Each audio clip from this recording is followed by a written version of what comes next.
Innal hamdalillah nahmaduhu wa nasta'inuhu wa nastaghfiruh wa na'udzu billahi min shururi anfusina wa min sayyiati a'malina may yahdihillahu fala mudhillalah wa may yudlil fala hadiyalah. Asyhadu an la ilaha illallah wahdahu la syarikalah wa asyhadu anna Muhammadan abduhu wa rasuluh. Ya ayyuhalladzina amanu taqullaha haqqa tuqatih wa la tamutunna illa wa antum muslimun. Jamaah salat Jumat yang berbahagia, yang semoga senantiasa dalam limpahan rahmat Allah Subhanahu wa taala. Ayat Al-Qur'an yang barusan saya baca dari surat Ali Imran, ya ayyuhalladzina amanu taqullaha haqqa tuqatih wa la tamutunna illa wa antum muslimun. Sebuah ayat yang sering disampaikan oleh para khotib, para ustadz, yang isinya, yang artinya, hai orang-orang yang beriman, bertakwalah kepada Allah dengan sebenar-benar takwa. Dan janganlah sekali-kali kamu mati, melainkan dalam keadaan beragama Islam, dalam keadaan berserah diri kepada Allah. Para hadirin sekalian, semoga dimuliakan Allah Subhanahu wa taala. Pesan ini sungguh suatu pesan yang amat serius dari Allah Subhanahu wa taala kepada kita kaum muslimin, kepada kita umatnya, kepada kita yang telah dibimbing oleh Nabi kita Muhammad sallallahu alaihi wasallam, agar betul-betul kita berada dalam syariat, berada dalam perintah utama yang dipesankan oleh Allah Subhanahu wa taala melalui Nabi kita Muhammad sallallahu alaihi wasallam, yaitu bertakwa. Bertakwa di sini tentunya berarti menjalankan semua perintah Allah dan menjauhi segala larangan Allah. Hadirin sekalian yang semoga dirahmati Allah Subhanahu wa taala, dan kita ketahui perintah ini tidak hanya datang kepada Rasulullah SAW yang bertemu atau mengajarkan kepada umat akhir zaman termasuk kita, tetapi juga kepada nabi-nabi sebelum beliau. Pesan yang sama disampaikan oleh Allah Subhanahu wa taala kepada semua nabinya. Dari sini kita tahu bahwa perintah yang dimaksud adalah mentauhidkan Allah, menyembahkannya kepada Allah. Dan larangan yang dimaksud yang harus kita jauhi adalah larangan penyembah kepada selain Allah, atau dalam bahasa kita kenal dengan nama syirik, kesyirikan, berbuat syirik kepada Allah Subhanahu wa taala. Perintah ini tidak hanya datang kepada Rasulullah seperti yang tadi saya sebutkan, ini datang kepada nabi-nabi sebelum Rasulullah, dan Allah abadikan ayat ini dalam sebuah ayat yang ada di dalam Al-Quran, ayat yang isinya senantiasa disampaikan oleh Allah, diwajibkan oleh Allah Subhanahu wa taala kepada semua nabinya agar disampaikan kepada semua umatnya. Allah itu, ayat tersebut termaktub dalam surat Az-Zumar ayat 65. Walaqad uhiya ilaika wa ilal ladzina min qablika la in asyrakta lahyahbatanna amaluka wa la takunanna minal khasirin. Artinya, sesungguhnya telah diwahyukan kepadamu wahai Muhammad dan kepada nabi-nabi sebelummu, jika kamu mempersekutukan Allah, niscaya akan hapus amalmu, dan tentulah kamu nanti termasuk orang-orang yang merugi. Dari sini sebuah ancaman yang besar sebetulnya telah dibawakan oleh para rasul, nabi-nabi sebelum Nabi Muhammad, dan termasuk tentunya kita umat akhir zaman ini adalah jangan sampai kita berbuat syirik. Karena dengan berbuat syirik, hapus semua amal kita. Kita melakukan haji, sholat, puasa, zakat, salat, semuanya terhapus jika kita melakukan kesyirikan kepada Allah Subhanahu wa taala. Tentu ini adalah surat yang sangat, atau ayat yang sangat serius, pesan Allah kepada kita semua. Dan ibu bapak dan para jamaah sekalian yang semoga dimuliakan Allah Subhanahu wa taala, selanjutnya dalam ayat yang lain Allah memberikan pesan yang serius berikutnya, bahwa dosa syirik adalah dosa yang tidak bisa diampuni.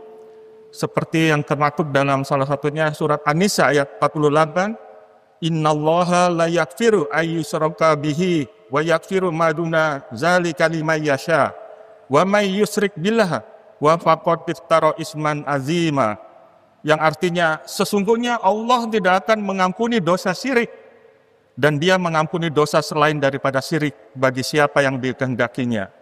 Barang siapa yang mempersekutukan Allah, berbuat syirik kepada Allah, maka sungguh ia telah berbuat dosa yang sangat besar. Kemudian ancaman berikutnya adalah bahwa pelaku dosa syirik haram masuk ke dalam surga. Seperti dalam surat Al-Maidah ayat 72, innahu may yusyrik billahi faqad haramallahu alaihil jannah wa ma wahunna wa ma lizzalimina min ansar.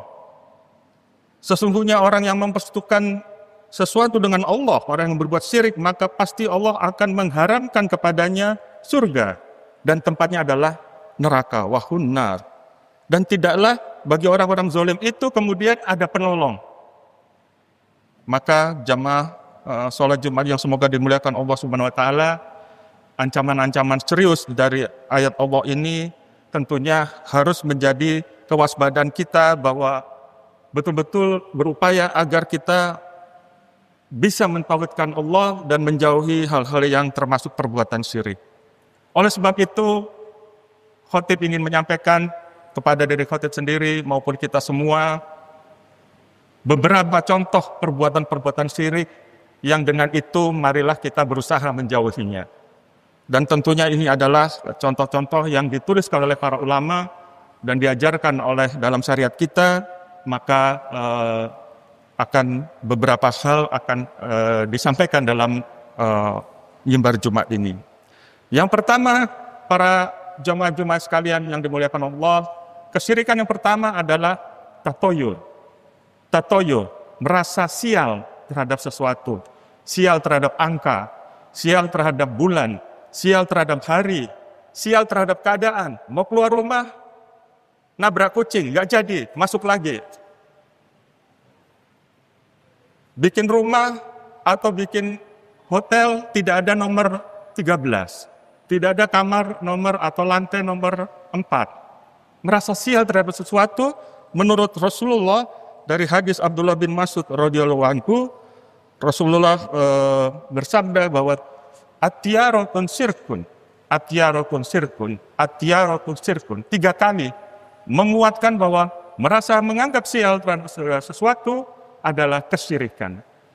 Dan tidak pantas atau sebaiknya kita betul-betul memahami bahwa hal ini adalah suatu perbuatan yang dilarang oleh Allah Subhanahu wa taala dan memang masih kita jumpai di kalangan masyarakat, menganggap sial terhadap sesuatu, apakah itu hari, sudah cocok antara si A dengan si B, berjodoh, seolah-olah ingin nyampe, begitu disampaikan kepada orang tuanya bilang, wah jangan menikah di hari ini. Kenapa Bapak? Karena di hari ini tuh mbahmu meninggal, gitu. Misalnya ya. Ini adalah hal-hal yang sering terjadi, padahal sebetulnya tampak sepele, tapi itu adalah sebuah kesyirikan. Yang kedua, para jamaah sekalian yang semoga dimuliakan Allah Subhanahu wa taala, adalah ada 3 hal yang disebutkan oleh Rasulullah SAW dalam satu hadis. Hadis riwayat dari Abdullah bin Mas'ud, beliau berkata, aku pernah mendengar Rasulullah SAW bersabda, inna ruqa wa tama'in wa tiwala syirkun. Sesungguhnya ruqa, tama'im, dan tiwalah adalah kesyirikan. Apa itu ruqa? Ruqa adalah mantra-mantra, jampi-jampi. Ya. Betul, kita bisa menggunakan ayat-ayat Al-Quran, melakukan ruqyah, begitu ya. Dan itu ada dalilnya. Tapi ini kalimat-kalimat yang betul-betul bukan Al-Quran. Kalimat-kalimat yang dibikin oleh para orang-orang tertentu yang dianggap itu bisa memberikan manfaat. Maka ar-ruqa atau mantra atau jampi dengan bahasa yang tidak jelas itu adalah kesyirikan. Yang kedua, tama'in, jimat. Jimat juga adalah kesyirikan. Banyak sekali di antara kita masih memudah-mudahkan memakai benda tertentu dianggap akan menguntungkan. Saya kalau nggak pakai ini, kalau ngajar di kelas cuma bisa bertahan 10 menit. Kalau pakai ini bisa bertahan 3 jam, misalnya begitu. Ada yang memakai seperti itu. Jadi ini hal-hal yang menurut Rasulullah adalah kesyirikan. Dan menggantungkan diri pada jimat adalah selemah-lemah manusia, karena kita punya Allah yang jauh lebih dapat membantu kita. Maka jimat adalah sebuah kesyirikan. Saudara, para hadirin sekalian. Tiwalah, apa itu tiwalah? Tiwalah adalah pelet, semacam pelet. Membuat orang lain suka melakukan sesuatu agar dengan benda tertentu maka menjadi tertarik pada kita. Baik itu lawan jenis maupun itu misalkan atasan kita diberi sesuatu sehingga senang kepada kita. Ini adalah perbuatan-perbuatan yang menurut Rasulullah syirik. Jadi sekali lagi, mantra-mantra, jimat, pelet adalah kesyirikan. Hadis riwayat Ahmad, Abu Daud, dan Ibnu Majah. Yang ketiga, para hadirin sekalian, jamaah-jemaah yang dimuliakan Allah Subhanahu wa taala, adalah tabarruk, ngalap berkah pada hal-hal yang tidak syar'i. Betul ada ngalap berkah yang syar'i. Minta doa pada kiai yang masih hidup. Orang-orang soleh yang masih hidup boleh. Pergi ke Masjidil Haram, sholat di sana untuk mendapatkan keberkahan 100.000 kali pahalanya. Itu ada dalilnya. Tetapi ngalap berkah kepada benda, kepada kuburan, kepada makhluk lain, pohon, sungai, percaya atau tidak percaya, mempercaya bahwa dia perantara kepada Allah, maupun mempercayai bahwa dia langsung memberikan manfaat, ini semua adalah, menurut ulama, adalah kesyirikan.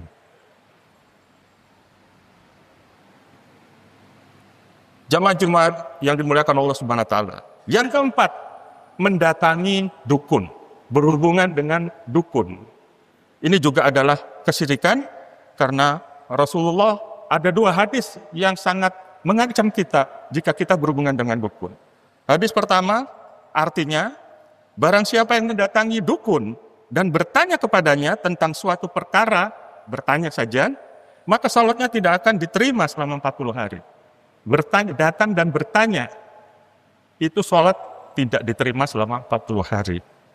Hadis kedua, barang siapa yang mendatangi dukun dan kemudian percaya kepada dukun tersebut, maka berarti dia telah kufur kepada Al-Quran yang diturunkan kepada Muhammad SAW. Jadi datang tidak percaya, apalagi datang lebih percaya, ancamannya luar biasa. Dan dukun ini tentunya sesuatu yang tampaknya banyak di kalangan atau di masyarakat kita masih terjadi juga hal-hal seperti ini. Yang kemudian, yang kelima, masih berkaitan dengan dukun, ini adalah mungkin di kita namanya sama dukun, tapi sebetulnya profesinya berbeda, yaitu yang kelima ini, tukang sihir. Ya, kalau di masyarakat Arab Jahiliyah, Arab dahulu, mereka menghormati dukun, karena dukun itu membantu menyembuhkan, membantu mencari barang hilang, membantu memberikan kiat-kiat sukses, itu dukun. Kalau tukang sihir, tukang santet, ini beda lagi tugasnya. 3 hal besar yang selalu diemban oleh tukang santet, yaitu pertama membunuh, kedua membuat orang sakit, dan ketiga menceraikan antara suami dan istri. Ini 3 pekerjaan besar dari tukang sihir atau tukang santet di masyarakat kita.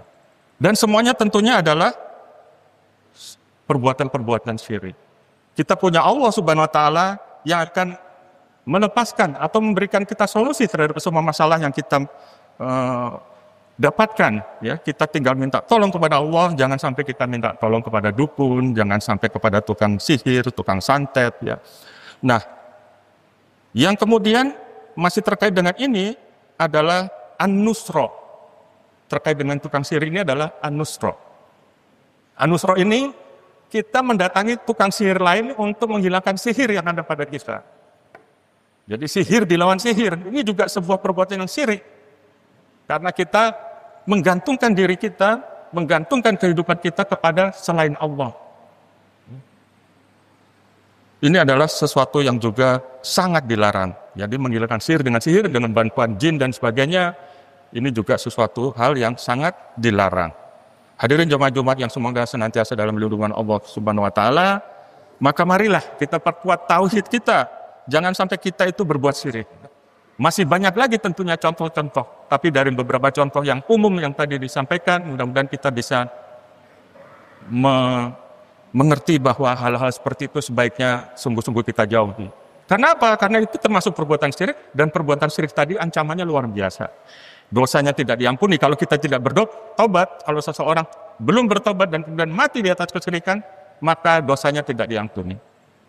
Kemudian diharamkan masuk surga. Ini suatu hal yang luar biasa. Hapus dulu amal-amalannya. Waktu hisab, datang dia bawa segagah amalan, tapi dia berbuat syirik, maka amalan tadi terhapus, hilang. Ya. Sedangkan perbuatan dosa maksiat yang lain, maka tergantung Allah. Allah akan bisa memaafkan. Kita berbuat suatu dosa yang besar selain syirik, insya Allah, Allah dengan Maha Rahman Maha Rahim, ada potensi dosa kita diampuni. Apalagi kalau kita minta ampun kepada Allah Subhanahu wa Ta'ala. Kemudian, para hadirin sekalian jamaah sholat Jumat yang dimuliakan Allah, dalam rahmat Allah Subhanahu wa Ta'ala, bahwa penting bagi kita menjauhi syirik dan memurnikan tauhid kita akan berpeluang mendapatkan yang senantiasa kita inginkan, yaitu syafaat Rasulullah SAW pada hari kiamat. Sahabat Abu Hurairah radhiyallahu anhu pernah bertanya kepada Rasulullah, "Ya Rasulullah, siapakah yang paling bahagia mendapatkan syafaatmu kelak di hari kiamat?" Ya. Pengen tahu nih, kan akan dapat syafaat, dan syafaat Rasulullah itu sesuatu yang luar biasa, menolong seseorang terhindar dari azab Allah. Maka Rasulullah menjawab, "Man qala la ilaha illallah khalisan min qalbi." Yaitu mereka yang akan dapat syafaat itu nanti adalah orang-orang yang mengucapkan la ilaha illallah murni, tulus dari dalam hatinya. Ikhlas, tulus, murni, tidak tercampur syirik. Jadi bukan hanya ngomong la ilaha illallah, la ilaha 100 kali, 1000 kali, dan sebagainya. Tetapi betul-betul dia memurnikan la ilaha illallahnya itu hanya untuk betul-betul mentauhidkan Allah Subhanahu wa Ta'ala. Aqulu qouli hadza astaghfirullah li wa lakum innahu huwa ghafurur rahim.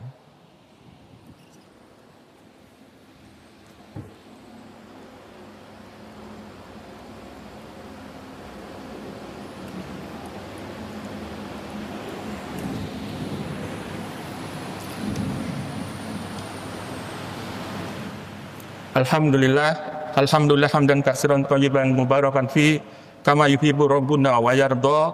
Asyhadu an la ilaha illallah wahdahu la syarikalah wa asyhadu anna Muhammadan abduhu wa rasuluh.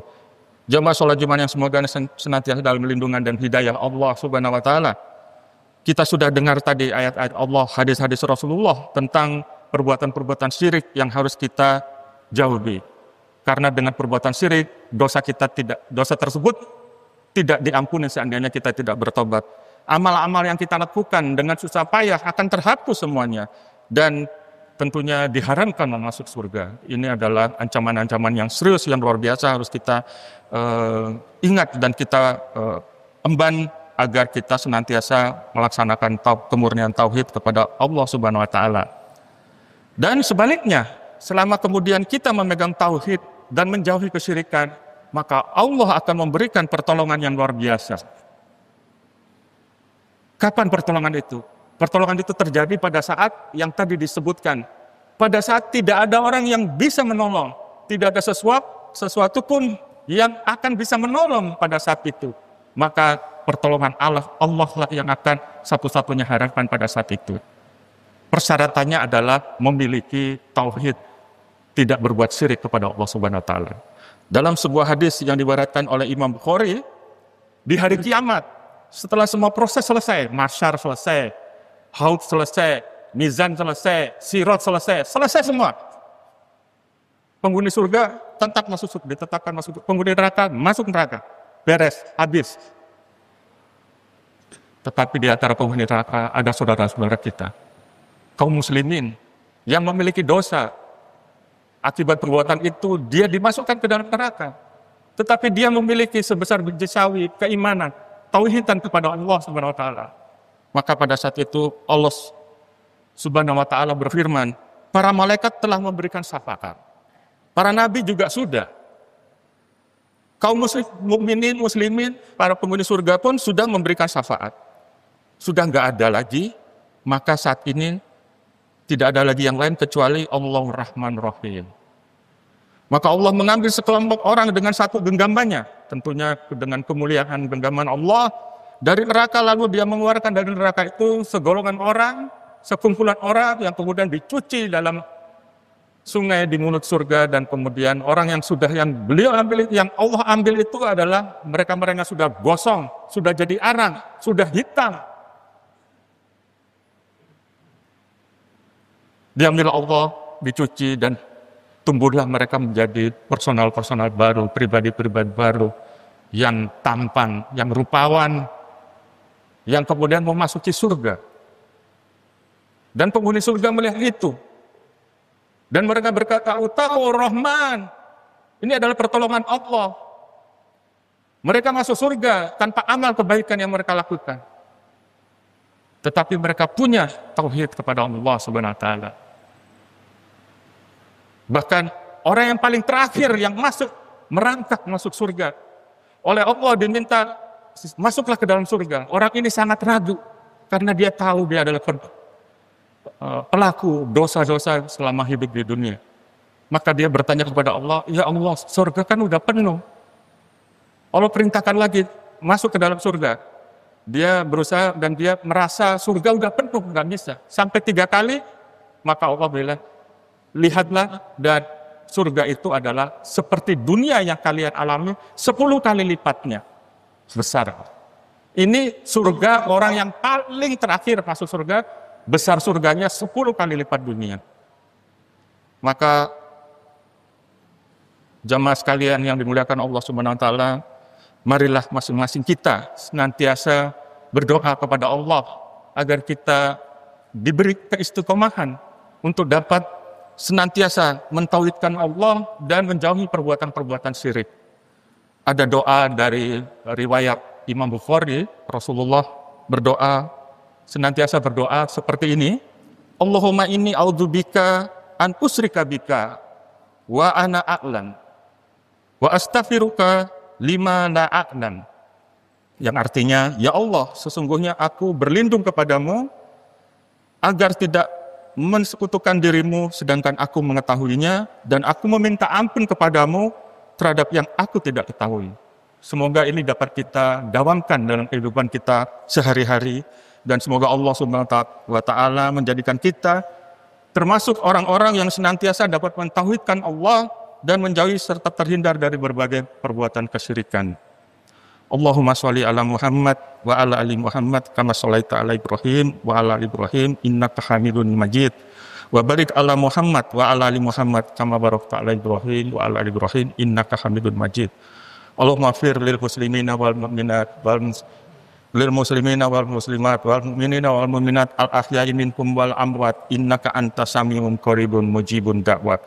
Rabbana dzalamna anfusana wa in lam taghfir lana wa tarhamna lanakunanna minal khasirin. Rabbana la tuzigh qulubana ba'da idh hadaitana wa hab lana min ladunka rahmat innaka antal wahhab. Rabbana hab lana min azwajina wa dzurriyyatina qurrata a'yun waj'alna lil muttaqina imama. Rabbana atina fid dunya hasanah wa fil akhirati hasanah wa qina adzabannar. Wa sallallahu ala nabiyyina Muhammad wa akhiru da'wana walhamdulillahi rabbil alamin. Aqimus shalah.